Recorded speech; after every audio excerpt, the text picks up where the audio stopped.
How's it, my Orchids and Fynbos friends? Have you been wondering how my Zygopetalum orchids have been doing since our last CareCollab? Well, there's been some light at the end of the dark tunnel. Stay tuned for some essential tips that I discovered during my research into these orchids, which might help you in your conditions if you are struggling with these orchids.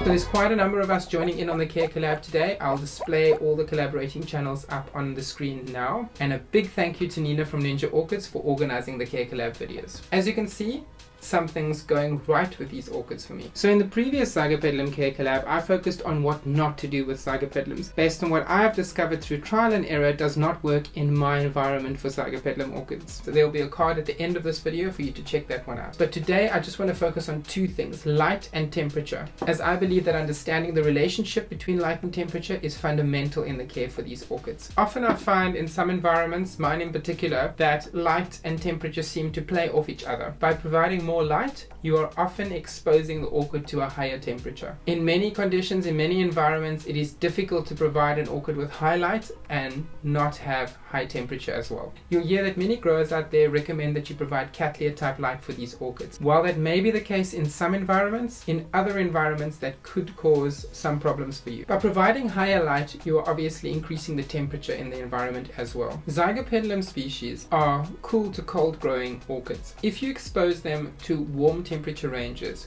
you are going to start to see issues with the orchid. Obviously, in many greenhouses, they can provide sufficient ventilation to prevent the orchids from being affected by the higher temperatures. But in most home-growing conditions, it is not comfortable to provide the orchids with excessive ventilation. In my previous video, I mentioned that this warm grow room in winter receives direct sunlight through a net curtain. And I said that the Zygopetalum orchids that were positioned here, which were starting their new growth, would have to move to the greenhouse, which gets shade in winter, because the bright light in here would obviously mean higher temperatures, which I believe are too high for those Zygopetalum orchids. In the greenhouse, which is a little bit more temperate, the winter temperatures drop pretty low, while in summer the temperature can go into the low 30s, which again is not ideal for Zygopetalum orchids. I didn't actually move those orchids. I left them here just to give it one more test, and disaster.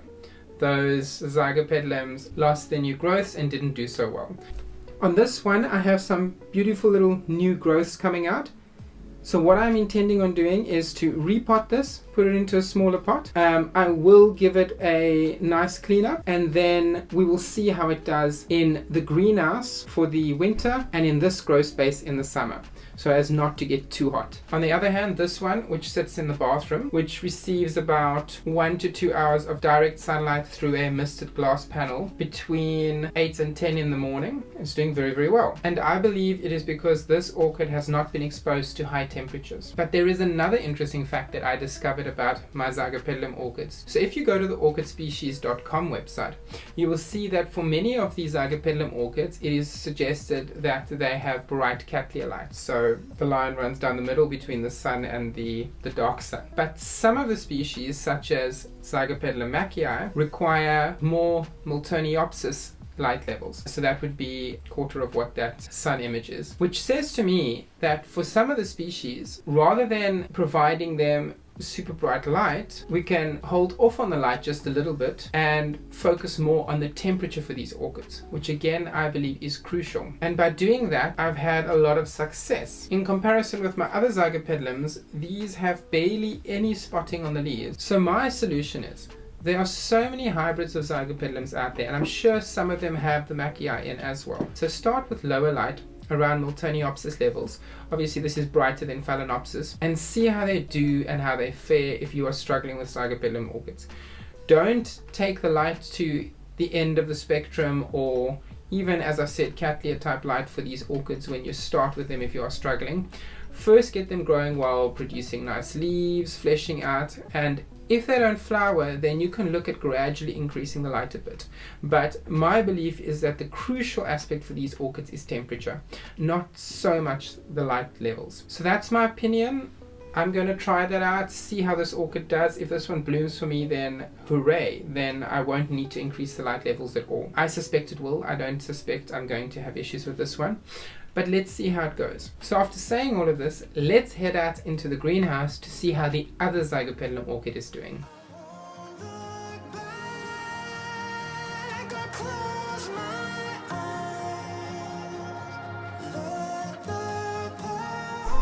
And here we have the Zygopetalum Orchid. And as you can see, so that's the one that had died off in the last CareCollab video. And this over here is the beautiful new growth that she has put out since that video. This greenhouse right now is in bright light, but only early morning sunlight. The early morning sunlight only gets to about this point over here of the greenhouse, which means that she is completely shaded from direct sunlight.